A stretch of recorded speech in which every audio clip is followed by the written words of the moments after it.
I just hit over 60 million damage in one hit on Bleach Brave Souls, and this is exactly how I did it. Before we do begin though, massive shout out for this lad over on Reddit for giving the inspiration for this run. I originally saw that Reddit post and wanted to try and replicate that and do a different strategy, and it's thanks to this lad that I was essentially able to get over 60 million damage. But how exactly did we do it? Well, first up, let's look at the event that we are doing. At the time of the recording, Parasol Gin just recently released a new speed sword per killer, and because of that, the final boss in the event did feature a power sword per captain. And that of course means if we are using someone like Yachiru Unohana, we have double killer against them. But in addition to that, point events themselves also give you 5 times killer effect and also 2 times attribute damage. So with that understanding, with the idea that we are using Yachiru Unohana, let's see how we can best set her up to make sure she can do as much damage as possible. And the way we're going to do that is by giving her attention tie and as much SP as possible. The bonus abilities are going to include full stamina and more damage to weakened enemies, and our links are going to include full stamina damage, because most of the damage that we are looking at here is coming from the Soul Bomb. To go alongside that, and one of your best ways to do the highest damage of all time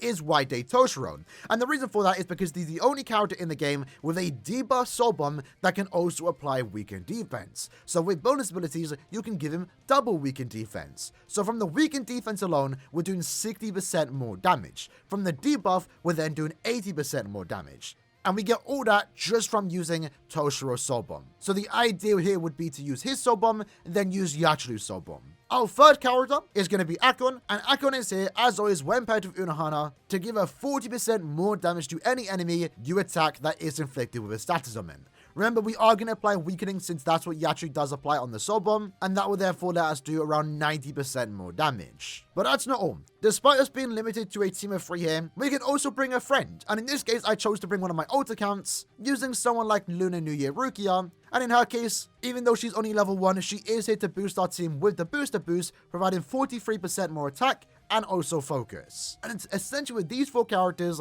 in the point event that we are able to get the highest damage that I can possibly do on my particular account. So going into the run, what we're going to do here is use White Day Toshiro. In this case, even though we could switch to Unohana a lot more early than I actually did, we're playing it super safe here. We're just going to build up the combo. By building up the combo, we can then get 10% more damage. So since I am using Chappies on Toshiro so he doesn't do any damage, we're just using our strong attacks. Whether we kill or not doesn't really matter. We're just here to get a few extra hits in. Once we get to 100 combo, I'm then going to switch to Yachiru Unohana and go for the quest like nothing, making sure, of course, I don't take any damage. Luckily for us, the point event does feature more than 50 enemies, so I'm easily able to build up my Rampage bonus and get the max damage potential that I can get from Rampage, 100% more damage. That then, of course, leads us into the final room where all the magic is going to work. So what we're going to do here is let our teammate Rukia die, or any other character that we are bringing as a team booster through the friend list. They're going to use their boost, and they're going to die. We're going to switch off Yachiru so the boost doesn't get wasted, because as long as he's not actually being used here, the boost is staying put on her. Once our friend character goes ahead and dies, we're then going to go to the other side of the map to place our SA3 trap effect. With that, the weakening pool will be on the floor, and we just gotta wait for the boss Mayuri to walk over it. When he does, we will not only get the SP boost, but we're also going to apply weakening against the boss, so we can therefore do 50% more damage. Once the weakening is applied, we're going to switch to Toshiro, use their Soul Bomb, again for the debuff and the double weakened defense, and then we're going to go back to Yachiru Unohana and finally let off our Soul Bomb. With the hope, by the way, that we don't apply the instant kill. Because unfortunately, for the first 2 attempts that I did do this, I applied the instant kill, and that means our damage is actually lower than what it should have been, because the boss just got instantly killed. So the hope is when using the Soul Bomb, we don't apply the instant kill, and luckily this time around we didn't, and we got 60 million damage. Look at that absolute beautiful number. We did do this a few more times because even though we are guaranteed to get criticals thanks to the fact that we are above 1000 focus, sometimes your criticals just do different damage. We did a few more attempts, and I think in the end, my final run and my highest number on my account currently right now is 63 million damage in just 1 hit. And it's all thanks to the current point event that we did have at the time, but also most importantly thanks to how powerful Yachiru Unohana is. And it's kind of crazy to think about how far we've come, because for those that don't know, when it comes to having the highest damage number in the entire game, traditionally this is done with characters that are super old, characters that only have 1 hit on their Soul Bomb. Newer characters come with 4 hits on their Soul Bomb, so the overall damage that is all from this Soul Bomb attack is spread across 4 different hits.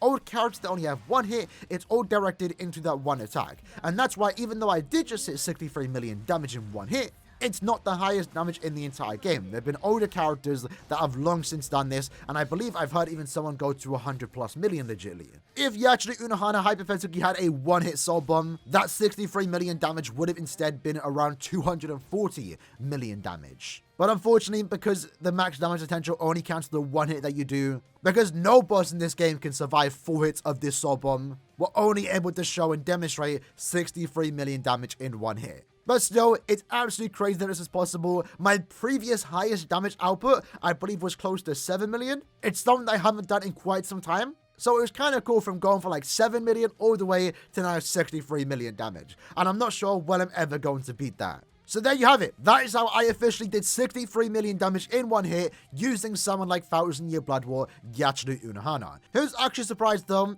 this is just simply Yachiru doing Yachiru things.